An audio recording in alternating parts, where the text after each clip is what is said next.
പമ്പരം വിരിയും മാനസമറിയാളി.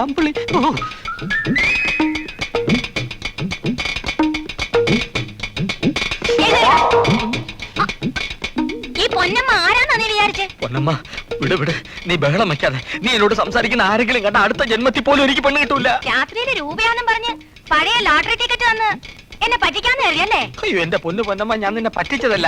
ഇരുട്ടത്ത് രൂപ എടുത്തപ്പോ മാറിപ്പോയതാണ്. പകലത് പറ്റില്ലായിരുന്നു. എന്റെ പൊന്നമ്മ, ഇത് ഭഗവാന് കാണിക്കേണ്ടാവുള്ള കാശാണ്. ആദ്യം എന്റെ കടം തീരട്ടെ, എന്നിട്ട് മതി കാണിക്കാം. കാണിക്കാം പൊന്നമ്മ, കാണിക്കാം. അയ്യോ നാളെ നീ നേരത്തെ വരൂ, ഞാൻ ഈ സമയത്ത് തന്നെ വരാം. അമ്മണിക്കുട്ടി ആനന്ദക്കുറിപ്പ് വീട്ടിലോട്ടോ? അനന്തേട്ടൻ എന്റെ വീട്ടിലല്ല താമസിക്കുന്നത്. അവൻ നിന്റെ പുറകെ കിടന്ന് ഭയങ്കര ശല്യമാണെന്ന് കേട്ടല്ലോ.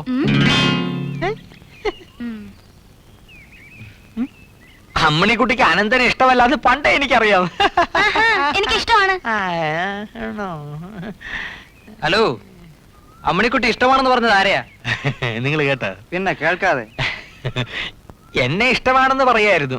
കൊച്ചുനാളിലെ ഞങ്ങൾ മണ്ണുവാരി കളിക്കുമ്പോ, മണ്ണപ്പ ചുടുമ്പോ, ഈ തമ്പല കളിക്കുമ്പോഴൊക്കെ പറയും എന്നെ വലിയ ഇഷ്ടമാണെന്ന്. ഇപ്പോഴും അത് തന്നെ പറഞ്ഞത്. ട്യൂട്ടോറിയൽ അമ്മണിക്കുട്ടിയും ഞങ്ങളുടെ ഒരു കൂട്ടുകാരനുമായി പ്രേമത്തിലാണല്ലോ.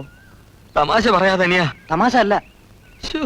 പാവം, ആ ബാലകാമുകന്റെ തലയിലെടുത്ത് ചിങ്ങമ്പുഴയുടെ രമണന്റേതുപോലെ ആയി തീരുമല്ലോ. ചിങ്ങമ്പുഴ അല്ല ശനെ, ചങ്ങമ്പുഴ. അതെ, അങ്ങനതുപോലെ ആയി തീരും. അവൻ അവൾക്ക് ലവ് ലെറ്റേഴ്സ് വല്ലതും കൊടുക്കുന്നത് കണ്ടാൽ ആ വിവരം ഉടനെ അനന്തക്കുറിപ്പിനെ അറിയിക്കണം. അമ്മണിക്കുട്ടിയെ സൂക്ഷിക്കാൻ ഞാൻ അവനെ ഏർപ്പാടായിരിക്കുന്നത്. കുഞ്ഞുങ്ങൾ വിട്ടോ, പോയി സമരം ഉണ്ടാക്ക്. സംഗതി ഏറ്റളിയാ. ഈ കൃഷ്ണ മിക്കവാറും രമണനാവും. നല്ല തോന്നുക.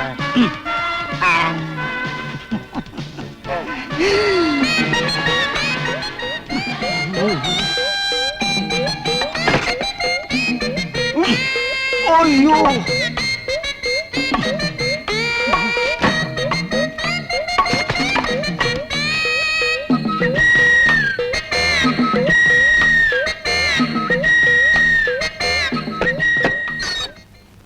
വാസു കട തുറന്നില്ലേ? വാടക വാങ്ങാൻ നടന്ന് കാലിന്റെ ചെരുപ്പ് തേഞ്ഞു അല്ലേ? ചേട്ടൻ വന്ന കാര്യം അറിഞ്ഞ് അവൻ മുങ്ങിയിട്ടുണ്ടാവും. ഇനി അവൻ കട തുറക്കില്ല. ഇനി എനിക്ക് വാടക വേണ്ട, കട ഒഴിഞ്ഞു തന്നാ മതി. അത് ശരി ചേട്ടാ. ഞാനൊരു സത്യം പറഞ്ഞു, നീ ഉടനെ അവളോട് ചോദിക്കൊന്നും വേണ്ട. കൈവിട്.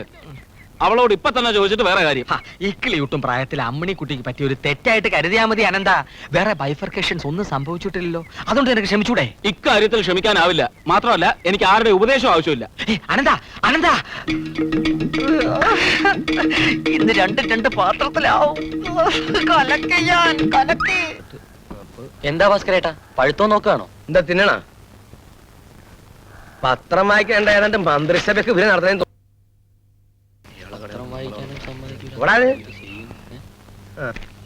അനന്താ, തേങ്ങയിടലൊക്കെ കഴിഞ്ഞില്ലേ? ഒരു 50 തേങ്ങ എനിക്ക് ഇട്ടേക്കണം. ചായ കുടിച്ചിട്ട് പോയാ മതി. കുടിക്കേ? വേണ്ട, ഞാൻ വീട്ടിൽ നിന്ന് കുടിച്ചിട്ട് ഇറങ്ങിയതാ. അമ്മണിക്കുട്ടി വന്നില്ലേ? ഇപ്പൊ എത്തും. മണി 4 ആയില്ലേ? കഴിഞ്ഞ മാസത്തെ തേങ്ങയുടെ കാശ് ഒരു 10 ദിവസത്തിനകത്ത് തരാട്ടോ. തേങ്ങയുടെ കാശ് ഒരു 10. കേട്ടു, ഒരു മാസത്തിനുള്ളിൽ തന്നാ മതി. എന്തൊരു നല്ല സ്വഭാവ. നന്നായി വട നിന്നെ കടിച്ച. പുതിയ മാഷിന്റെ ക്ലാസ് മഹാഘോറ, എനിക്കിഷ്ടായില്ല. ഏയ്, നല്ല ക്ലാസ്സാ, എനിക്കിഷ്ടപ്പെട്ടു. പോട്ടെ. എന്താണെന്തേട്ടാ, എന്തിനാ ഇങ്ങനെ ദേഷ്യത്തിൽ നോക്കുന്നേ? നിനക്കൊന്നും മനസ്സിലായില്ല അമ്മണിക്കുട്ടി?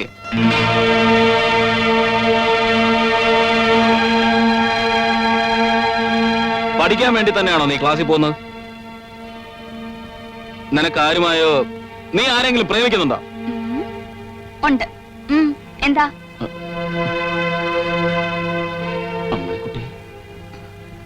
കുറച്ചു നാളായി ഞാൻ ഒരാളെ സ്നേഹിക്കുന്നുണ്ട്. തൽക്കാലം രഹസ്യമാക്കി വെക്കാന്ന് കരുതി. ഞാൻ പോട്ടെ. പിടി വിട്ടുപോയോ കുറുപ്പേ?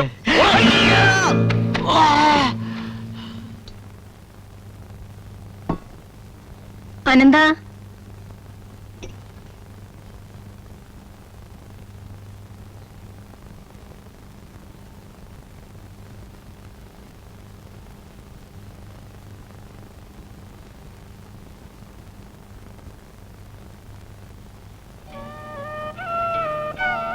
മക്കളെ, ചിങ്ങവനത്തുനിന്ന് വന്ന ആലോചനക്കാര് വീണ്ടും പ്രഭാകരനാരെ പറഞ്ഞു വിട്ടിരുന്നു. എത്ര പ്രാവശ്യം ഒന്ന് കണ്ട അവരെ ഇങ്ങനെ നടത്തുക? നീ ഒന്ന് സമ്മതം മൂളിയാ അടുത്ത മാസം തന്നെ കല്യാണം നടത്താമെന്ന് അവര് പറയുന്നത്. ചോറ് വിളമ്പി വെച്ചിട്ടുണ്ട്, വാ. ഇപ്പൊ വേണ്ടമ്മേ, വിശപ്പില്ല.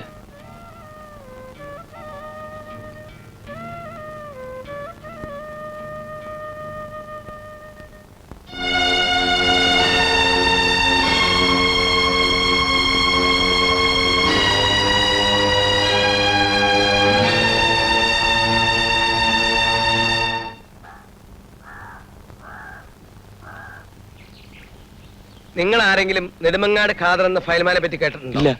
ഇവിടെ കൊള്ളാം, കേട്ടിട്ടുണ്ടോ? നല്ല ചോദ്യം. തിരുനെൽവേലിക്കാരായ 3 മറവന്മാർ ഗുസ്തിക്കാരെ ഒറ്റയടിക്ക് മലർത്തിയടിച്ച് ആളല്ലേ ഈ ഖാദർ ഫയൽമാൻ? അതെ, ആ ഖാദർ ഫയൽമാനും ഞാനും കൂടി പണ്ട് പൊന്മുടിയിൽ വെച്ച് ഗോതയിൽ ഇറങ്ങി. ഓഹോ, ആ കാര്യം ഓർക്കുമ്പോഴേ രോമാഞ്ചം. ഒന്നും വ്യക്തമായിട്ട് കാണുന്നില്ല. രോമം ഇല്ലാത്തോണ്ടായിരിക്കും അല്ലേ? വേണ്ട, ഞാൻ ഗോതയിലേക്ക് ചെല്ലുന്നു. ഖാദർ ഫയൽമാനും ഞാനും മുഖാമുഖം നോക്കുന്നു. ദേ കിടക്കണം. പിന്നെ 3-ാം ദിവസമാണ് ചേട്ടന് ഓർമ്മ വീണത്. ഇളയത് ഗുസ്തി. കൃഷ്ണ, എന്തോ? എന്നിട്ട് ആ, ചായ കുടിച്ചു കഴിഞ്ഞില്ലേ? അല്ല, കുറച്ചും കൂടി ബാക്കി. ഇനി പിന്നെ കുടിക്കാം. മോൻ ചെല്ല്. അല്ല, ചേട്ടന്റെ ഗുസ്തിയുടെ കാര്യം. ഇനി നീ ഇവിടെ നിന്നാൽ ഞാനും നീയും തമ്മിലായിരിക്കും ഗുസ്തി. ഓടാ. അല്ല ചേട്ടാ, കള്ളച്ചക്കൻ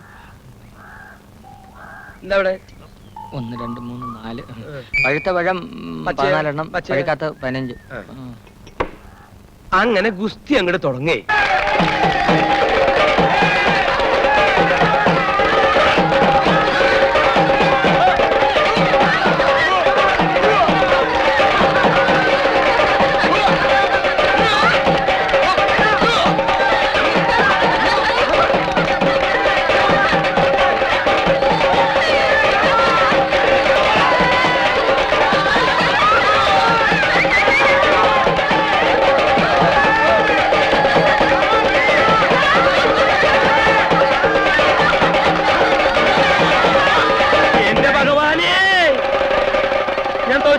തോറ്റുട്ടോ.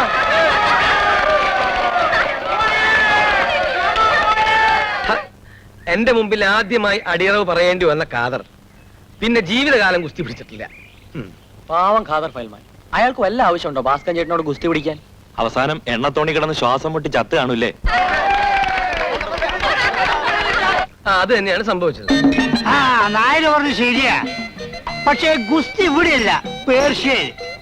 ഈ 2 കൈക്കും മുറയിട്ടിട്ട് ഇങ്ങനെ ബലൂൺ മഴ ഉണ്ടാവും. അതിട്ട് മുഖത്ത് ഡിഷും ഡിഷും ഡിഷും ഡിഷും ഡിഷും ഡിഷും. എങ്ങനെ 2 കൈമ ഉറയിട്ടിട്ട് ഡിഷിൻ ഡിഷിൻ തങ്ങളുണ്ടോ? ആ കണ്ടിട്ടുണ്ടോന്ന് പറയടോ. പറയടോ. പറയേ. ആലോചിക്കാനുള്ള സമയം എന്താ?